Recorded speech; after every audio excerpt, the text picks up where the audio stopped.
back. Episode number 4 of the Hero Podcast. Today, get to be in the big conference room with the two main guys here in the Ulster County Sheriff's Office. Ulster County Sheriff Juan Figueroa, Ulster County Undersheriff Jimmy Mullen. How are you? Good. How you doing? Good. How you doing? Good. Welcome back.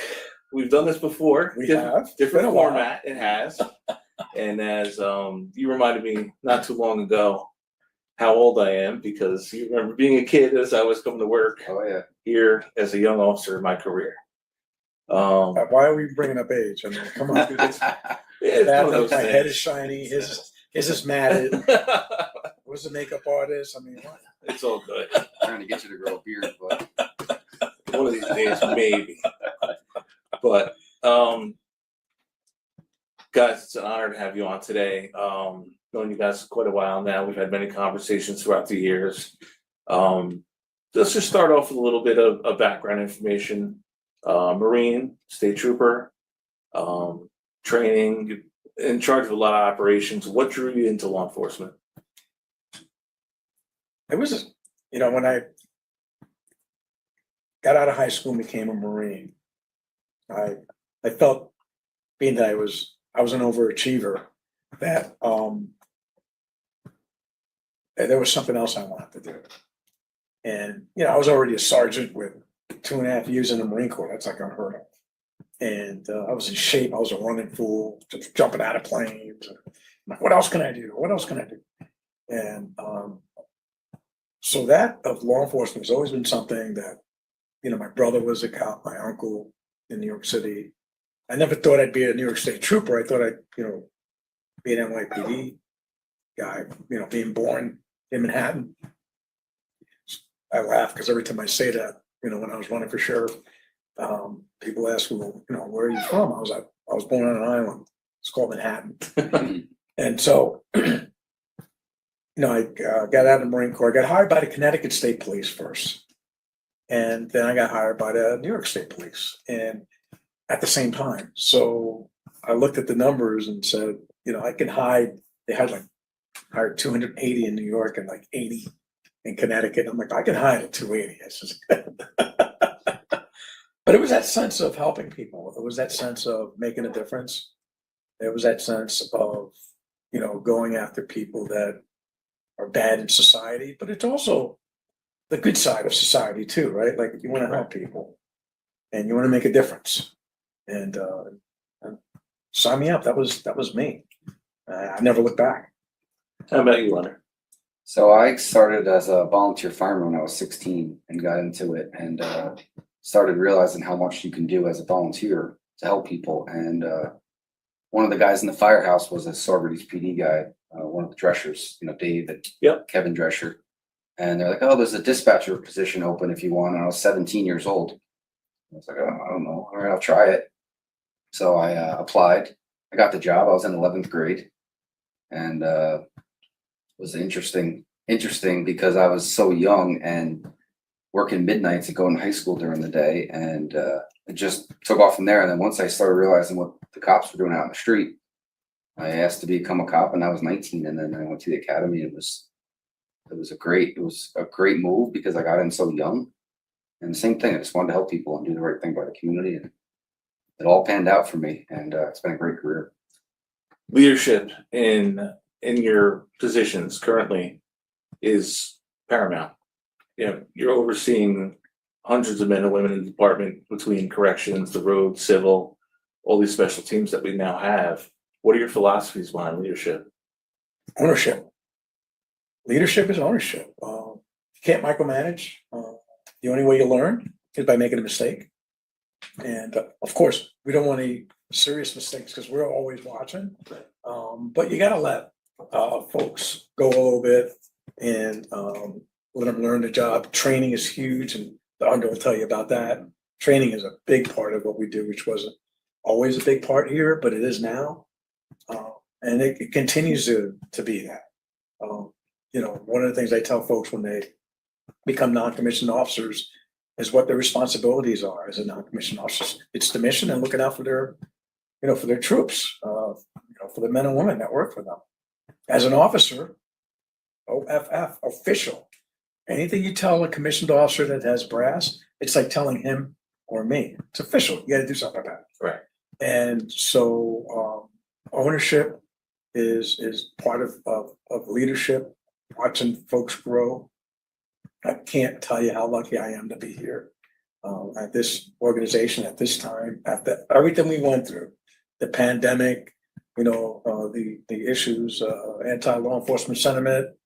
It was incredible. And you talk about learning in the frying pan. We were all in it together. It's a 24/7 organization, and but we did it together. Right. And that's a huge part of teamwork, is that we do it together. Now, not everybody has the greatest idea or the worst idea, but we got to put our minds together and find the best way forward. Coming up in the office, working your way up the ranks, what were some of the philosophies that you learned? And once you became a leader in the department, what did you employ? I found that if you give someone an opportunity, not everyone gets an opportunity, but if you give someone an opportunity, you'll see that, like he said before, it's ownership. You give them an opportunity and they'll run with it.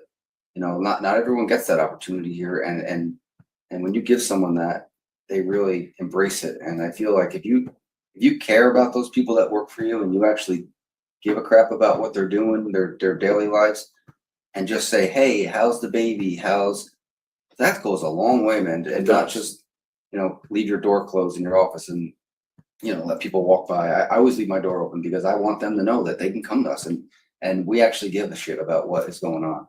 Right. And, I think that goes a long way with the men and women. And for me, coming up through the ranks, is nobody listened to me when I was a deputy, right? I had all these ideas, nobody listened to me. As soon as I pinned down sergeant, they're like, oh, that's a great idea, let's try it. I'm like, I've been saying it for years, but just because I have rank now. That's one thing I want to get away from. The men and women that are doing the job have the ideas. You just got to ask them. Right. You just got to seek their input and like you said before, give them an opportunity to go up there and you got a good idea, let's try it.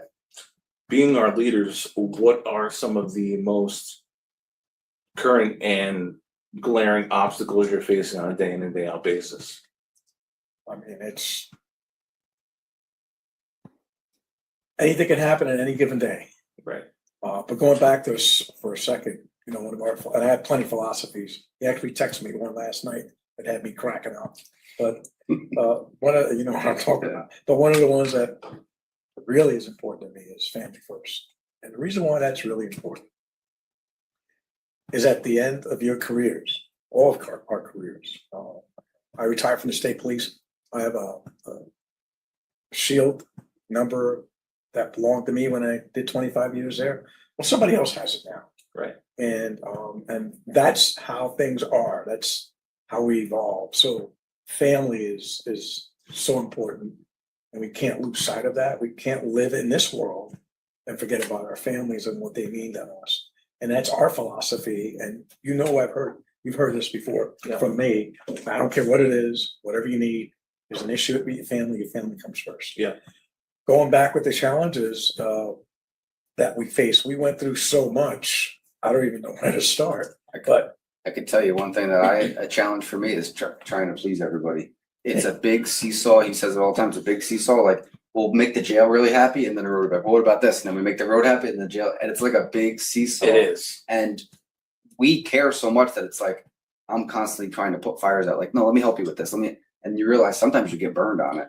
If you're trying to do the right thing. Tough decisions have to be made. They are tough decisions, and we deal with them every day. And it's something like, when I was a sergeant, I was like, oh, I would love to be the undersheriff. I'd love to be the sheriff someday. Then you realize you get in the seats. Like, there's a lot more to it than just wearing 3 collars on your collar, 3 stars on your collar, and driving around and looking pretty.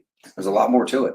The laws, the changing of all and so many laws, whether it's discovery or bail reform, and look, we law enforcement has always been able to adapt and change. I come back here, I get in one of our sheriff patrol vehicles, and it's a spaceship. Yeah. When I was a road trooper, I had the radar and a radio. That was it. And now it's, so we're used to changing. What we're not used to, though, is all the changes coming at once. Right. And so on top of of everything. And, you know, and I'm sure you asked the under later on about AI and how that's gonna affect law enforcement.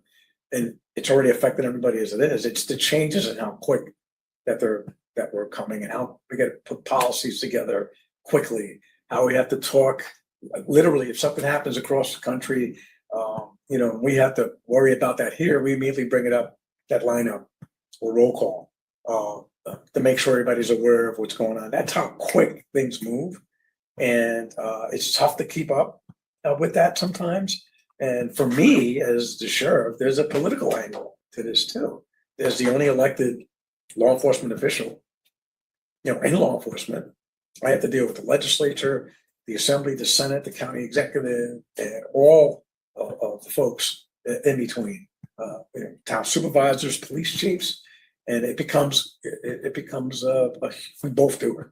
I mean, you know, call, you got to call sergeant or the chief of this agency because there's a big meeting tomorrow. He should be invited. So there's a lot of movement, multitasking, and constantly thinking. I get up 2, 3 o'clock in the morning for one other reason, but that mainly because I'm old. But if I have an idea, exactly, read between the lines. But if I get an idea, I got a notebook and I write it in the notebook, and because that's what I'm thinking, and because I'm always thinking.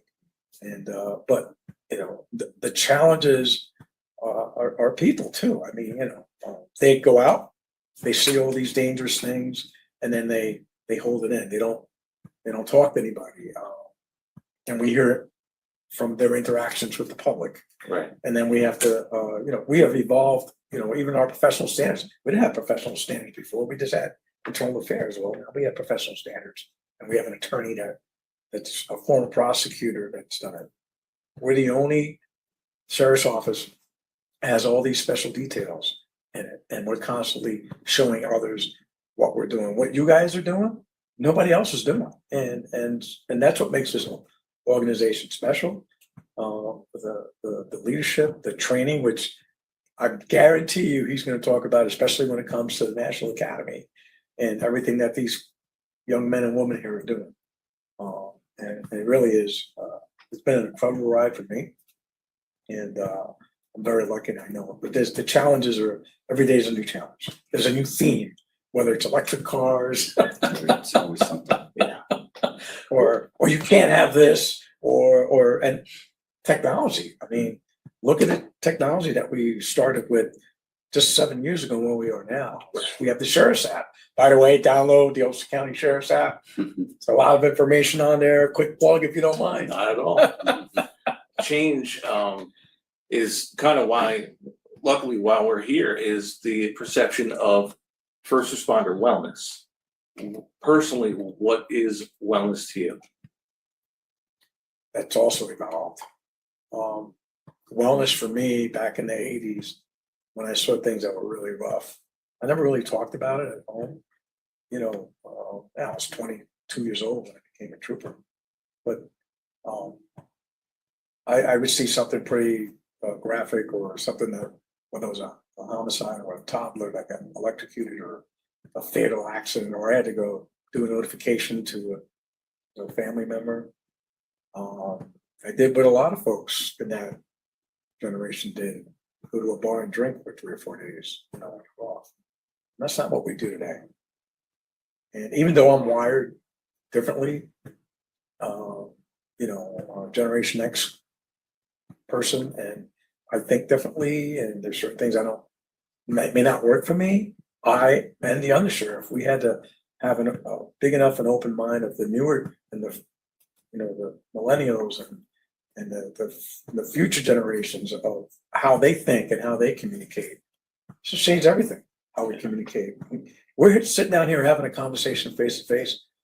I come into this conference room, our staff meeting in the morning, and everybody's talking to themselves right here on a text break in front of each other on text message. So I can't tell you, and he'll tell you how many times I say, hey, put the phones down. Got something to say, say it. Get it out there. Yeah. But yeah, it's how we It's just normal for communicate. us. We're just like, figure it out. But go ahead, talk about that, because that's, so it's evolving. Yeah. It's a huge part of something that we have forgotten in this profession, 38 years. We've forgotten the young men and women out there and the work that they do. The only other organizations or jobs that do this are your military, your federal, your Central Intelligence Agency, FBI. You're asking someone that at the age of 18 goes to the academy, becomes a law enforcement officer, has a gun, and has got to make a split-second decision on somebody's life. That's not an easy thing to do, especially for that age. And, we talk about, and this is another important factor, those decisions are made based off of experience and training, but you never know how you're going to react until you're under that pressure. Right. And so Officer Wellness now recognizes that, gives these young men and women the opportunity to reach out to someone. And as bosses, I don't want to know anything. It's confidential. The only way it works is because it is confidential. Right. All I want to know is that the person's getting help. That's all I want to know. And qualified immunity, when they talk about taking that away, I went to Washington, D.C. about 5 years ago. I had a conversation with the congressman because that was the hot topic at the time. And I told them about 18-year-olds and the decisions that they have to make. And I asked the congressman, well, what's your, immunity? He didn't know. I says, you have full immunity, just like judges. You make the laws, you can go out, and even if the law is bad and thousands of people die, nothing's going to happen here. And it's rare for that, even in law enforcement, to be used if somebody actually did something wrong. And transparency is the way of the future. That's why everybody has body cams, and that's a big part of who we are today. Coming up through the ranks and being from a younger generation, how have you seen the perception towards officer wellness change? Well, when I first started, as some of you know, and some of these people listening know, my career has been, I've always had the black cloud over me. Everywhere I go, there's always chaos. So I've seen, Yeah, that's true. I've seen all kinds of stuff in my career and been involved in, anytime there was a major incident, anytime there was something big happening, somehow I was always in the middle of it. And I realized really quick that if you don't talk about it or you don't get some help, it could go south quick on you. Yeah. And once I was able to, in a leadership position and able to actually make a change, I jumped on the wellness thing because I was like, these men, this job has changed so much. From when I first started to now, it's changed dramatically. And I found an opportunity to be able to take care of people. And I feel like the job is way harder now than it was when I was on the road. I don't know why it's changed, but it just seems like it's a harder job. So I knew I had an opportunity to do it, and we jumped on that, and we created positions. And Gina Hansen helped us, the sheriff helped, and we just created the wellness unit. And it was, well, it goes back to George Hill, really. I mean, he was the first person to talk about wellness. But since I had an opportunity, I jumped on it. Like I said, And I got to give credit where credit is due. We have evolved here in the office. We added so many positions that I was getting major pushback from the county relating to adding more people here. And when the chair at the time, Gina Hansen, who her husband was a police officer, and he passed away, and she knows what it is to be in law enforcement, a spouse, family, and she knew that officer wellness was a huge thing that we need to start focusing on. So when these guys got together and they pulled me in for a meeting, and I'm like, I'll support it. I'll back it up. I said, I don't think it's gonna happen, but I'll support it. And sure enough, through their hard work and a little nudge here and there from the sheriff with those outside of this building, they were able to accomplish what and I give them a lot of credit. And it was Juanita Hotchkiss, it was Gina Hansen, it was Undersheriff James Mullen, and George Hill, big part, Joe Decker. Joe Decker. I knew it wouldn't happen if we didn't get fire and EMS involved. I think having fire and EMS gives a different perspective to everyone. It brings in that like I said, there are volunteers and they don't actually have an outlet. They do. We used to just go to the firehouse and drink, or we'd go out and do stupid things, and that you don't have. Now it's like, okay, let's let's get them in, let's talk to them, let's hang out with them. And I think the fire, EMS, and police together, we could do anything in this county, and we're starting to really come together. And that's at the work of the wellness unit. And it's amazing the things we can accomplish with just a little, the sheriff said, a little nudge. Let me just add the fact that it's so important. First responders, we all dispatchers, they never get to hear the end of what that call came through.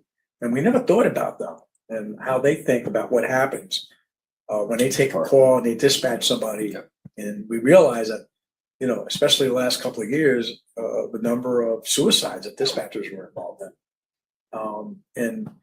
Our correction staff, when they hear everybody else's issues, these are folks that have been convicted or ready to get convicted. Not all of them are bad people. They made bad mistakes. And you get to hear that and you feel, because you're a human being. The correction staff, they take that home with them too. Your assistant district attorneys. I'm not going to get into the specific details of a lot of the cases that we all do, but there are folks that are involved with domestic violence situations, and next thing you know, there's a homicide that's involved, and that prosecutor is just, we all live in the what if world. What if I did this? What if I did that? And then it's such a piano on our shoulders. And how do you relieve that?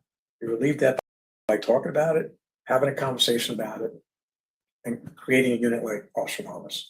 And even emergency room nurses that have to deal with either mental health issues that we bring in, or or homicides or shooting victims. Whoever touches, and this is why what you guys did is so important. Whoever touches the criminal justice system has an opportunity to reach out to Officer Wellness and get help, and it's all confidential. It's a game changer, and it's going to change law enforcement, in my opinion, after watching what you guys do, forever. It's not going to happen overnight. I've already seen the changes. This weekend, 4th of July weekend, may he rest in peace. We had a chief that tragically killed. I got a call from the under and the captain, and we kind of put a game plan together. And I'm like, I'm on my way. We're going to head out there. And when I get there, I give my usual, whatever you need, we're here. But now they went a step further. The team showed up. The critical incident team showed up, and they said what they had to say, what to look for. You can talk or you cannot talk, whatever you feel like doing. I can't tell you how proud I was at that moment of them for being there. I joke with the under because he's a nozzlehead, but the fire department. He just wants to be a guys- nozzlehead. No, I don't. But I do. That was the I first do line he's joke told around. on the podcast. Yeah, I do joke around about that, but the truth is that they volunteer. You're right. It's a lot. They volunteer and they do so much. Even like the fire police. Yeah. And I go to that convention every year, and I thank them. But we're all in the same boat together, and if we don't look out for each other, issues are going to occur. We're going to treat people badly because we hold all that stuff inside, and we don't. There's no way to release that. Right. Well, because of what Officer Wallace is doing, yes, there is. Yes, there is. If you have a deputy or a corrections officer that's visibly struggling, what's one piece of advice you could give them to kind of get them over the hump and reach out to wellness? I always, and we both do. We pick up the phone when somebody's family passes away. Yeah, you sure do. We go to the wakes if we have to, and I'm just going to explain to them my experiences of life. There's not too much I haven't been through to be able to talk about things. And same thing with the undersheriff. I mean, he's a great communicator. He doesn't admit that, but he is. He knows how to talk to people, and that's why he's the undersheriff. He's able to communicate with people, and we are approachable. We're approachable. And when I say that, it's so important for leadership to be approachable. That can't be understated enough. Yeah. So when somebody has an issue, the first thing I do is, especially they usually run it through chain of command. And we both say it, I'm like, did anybody reach out to Ulster Wellness yet? Whatever it is, alcoholism, domestic violence, situations at home, critical incidents, and we wait a little while, like the day after we had one of our sergeants that witnessed that last weekend. I called them up and I'm like, hey, just checking in, how you doing? If you need something, there's plenty of resources now. I never heard that when I was a trooper or an investigator. I think it's just Or a Marine. I never heard that. Right. So I think it's just reassuring them, like you said, a quick phone call means a lot to someone. Like that goes a long way.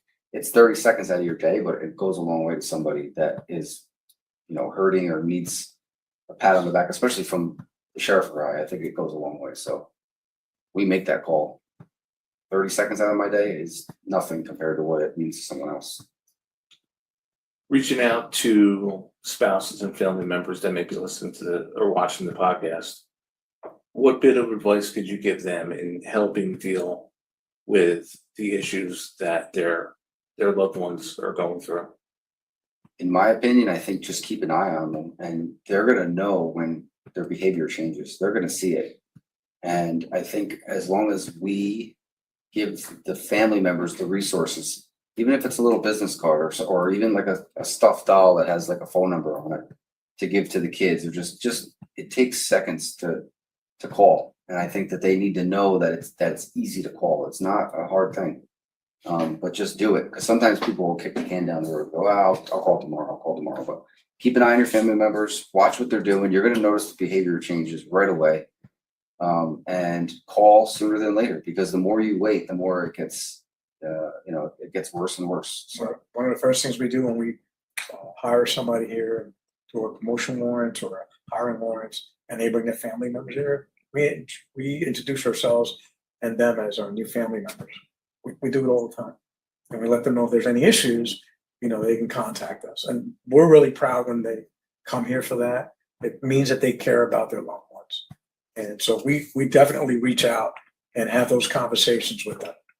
One thing I know it was talked about recently, and it's really a really good idea, is when we get a new hire, we should bring the family in also and doing like a little family academy. You guys know about this? Or somebody was just talking about this, and I'm trying to remember where it was, but they bring the family in and do like a little family academy. Basically, they go, this is what the job entails. This is what you're going to see. These are the signs that you're going to look for if something's happening. That's something that we should really think about doing with all new hires, whether it's civilian, corrections, patrol.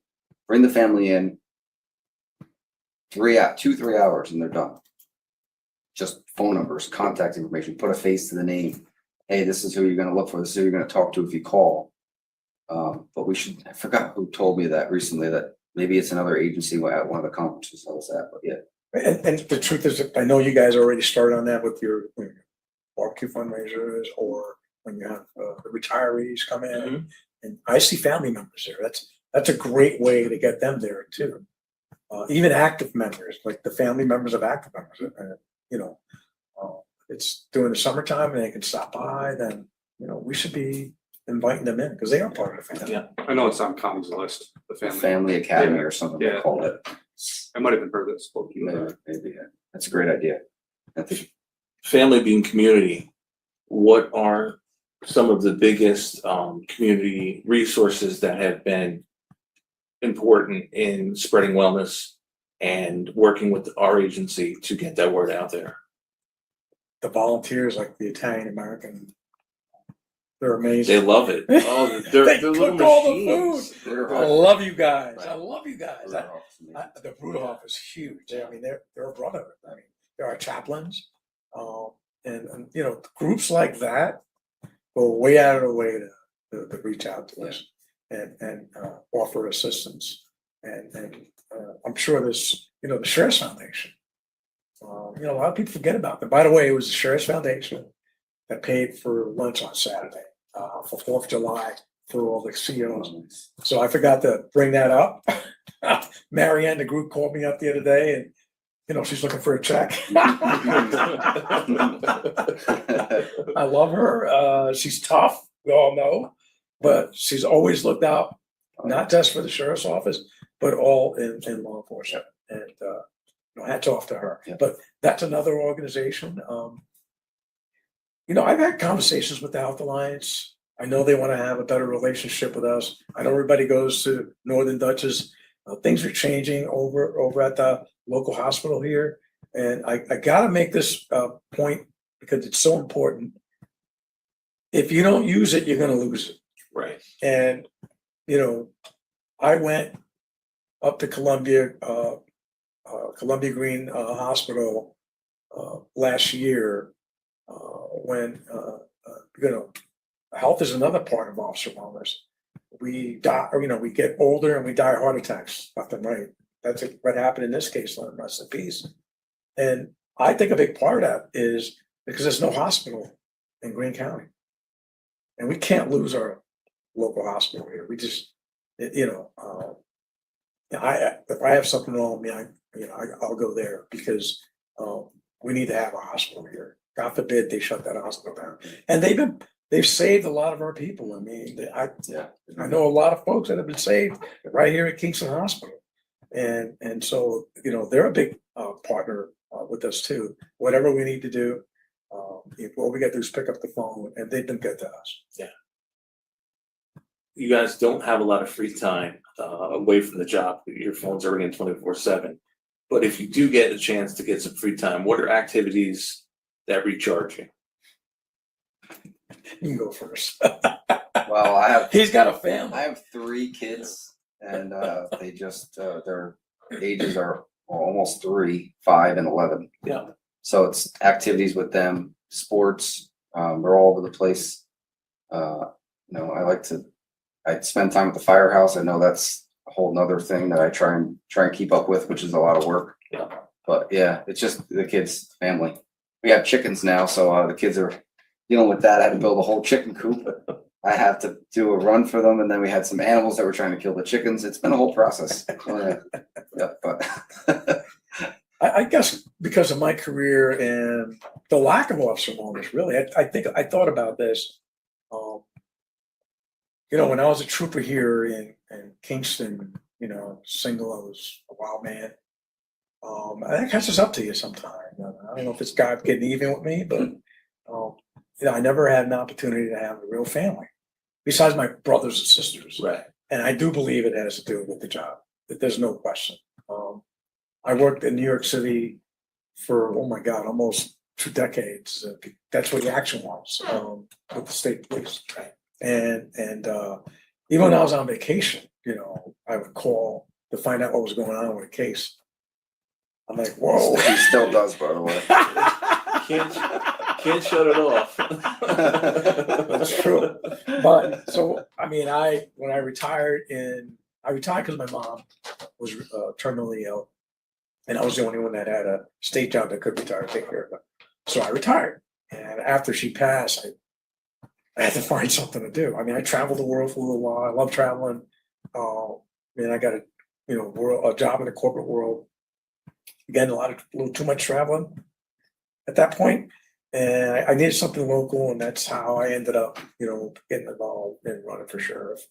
But my hobby is before I even decided to run for sheriff, I had a place up in Delaware County. Once my mom died, we sold it. And then, my brothers and sisters, I ended up buying a house in Maine. And I had a boat down here. I traded it in, and I got a bigger boat.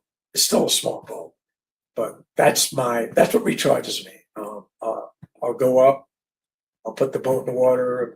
Being a retired Marine, I get a slip at the shipyard up there, much cheaper than out in town. Not that I'm cheap. Yeah, I'm cheap. But if I'm going to save a couple of grand, why not? Yeah. And so just being on the boat, I don't shut the phone off, but just being on the boat is just great. Whether it's fishing or doing a trip up to Portland, Maine, or one that I plan to do this summer is going down to Boston from Portsmouth. Nice. I'll stay there for 3 or 4 nights. It's my adventure. I can recall being on the phone with you as you were waiting for a furniture delivery in Maine. So I knew that was a nice soft spot for you to get up there and get away a little bit. Yeah. But the phone's never off. No, but it's like 3.5 hours. Yeah. All right, it should be 4 hours. But it's 3.5 hours. All right, before we close up, I want to do a fun round, lightning round of questions. One word answers, whatever comes to your mind. Oh, boy. Oh, no. Nothing bad, I promise. All right, so first one, coffee or energy drink? Coffee. Yeah, Coffee. Yeah. you teeter on that generation of the Yeah. energy drinks, but coffee, and I figured Coffee coffee. without a doubt. All right, early shift or night shift? Early. It used to be early.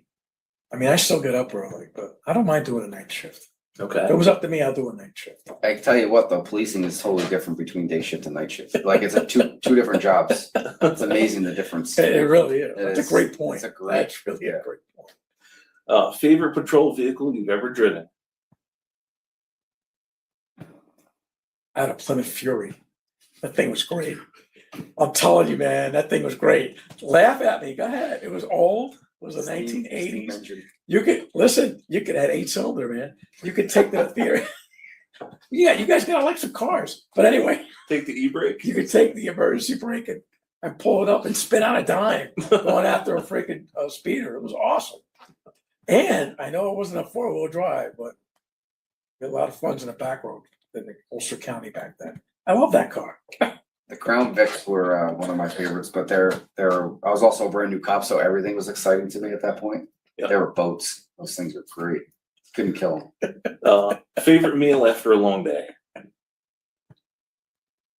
I'm simple. Cheeseburger. I like fried chicken. All right. One piece of gear that you cannot work without. My gun. Flashlight. Okay. If you weren't in law enforcement, what career would you have chosen? I would still be, probably would have been in the Marine Corps. I mean, I retired from there anyway. If it wasn't for the Marine Corps and the military, I wouldn't be where I'm at today. I loved it. That's why I stayed here for 22 years. I mean, it was active, 4 years active. I got to see the world. And then even in the reserves, I got, 18 years in the reserve. I got to see the world, got deployed a few times. So I'd probably still be affiliated with the military. I'd probably be in a ditch doing construction work. Be No. shoveling dirt, working for one of my brothers. And this is the most important one. If you can describe the Ulster County Sheriff's Office in one word, what word would that be? Dynamic. One word. Legendary. It's just an amazing place. I don't know how to explain it, but it's just, there's nothing like this place. I've worked in a couple other police departments and there's nothing like it. I don't know what word that would be. Someone could probably say it. Anyone type online something good, but yeah, amazing. What Amazing. I mean, it is amazing. I think that's what I mean by dynamic. Yeah. I mean, we have the jail, we have civil division, we have the road patrol, we have the SWAT team, we have the drug enforcement team, our and water rescue. We got boats on the river, we got our drone, we have our jail, we have our emergency response team at the jail, and everybody here can join any of those teams. And you can't really do that anywhere else. You just can't. And my final question for the day, what does being a hero truly mean to you? I mean, someone you look up to. It means someone that has been through things and had experiences and know how to help others. Someone that looks somebody right in the eye and say, I've been there. Let me see what we can do to help you out so you can have a better life and you don't treat people badly because you're holding stuff in. To me, getting up every day, over the age of 21 and making split-second decisions like the ones that we do, to me, you're all heroes. Hero to me is taking care of your family and being a man of your word. That's what a hero is to me. Can't top either of those answers for sure. We're going to wrap up, but I do want you to plug the new wellness center in Steuben County. Tell us a little bit about that. So it's actually Yates County. Oh, Yates County. Okay. So it's the one of the part of it's gonna be named after Ron Spike, the sheriff up there, who his father was a sheriff and he was a sheriff for 6 terms. Great human being, But it's also the summer camp for the kids. And if you look, and it's for underprivileged kids to go up there, it doesn't cost anybody anything. And that place up there is so beautiful and so far away and so in the middle of nowhere that you can get a peace of mind going there. Just knowing that there are things and people that you can talk to when this wellness center is going to open up. I want to thank the people here in the county that donated, you know who you are, and you know, all of our first responders, members of this office that go up there every year in support of what goes on in the camp. What this undersheriff started, and I ran along with it on this officer wellness thing, is basically the model. What you guys are doing is the model of what's going to happen up there, and that's what makes me feel good about it. That we're already doing it. We're just going to expand it to everybody in the state that goes through the same thing that all of us do in this job, and we all know how rough and tough and rewarding this job can be. All right, guys, I just once again want to say what an honor it is to have you here today talking, and what an honor it is to serve under both of you. It's been a long career. It's been a great career, and I'm not done yet. Good for you. Everybody has a purpose up in here. That's what's great. Absolutely. So for my main man, Mike over here, that is my producer and my new work spouse. I just want to say from everybody at the Ulster County Sheriff's Office Wellness Division, stay tuned for the next show, and don't let the hard days win.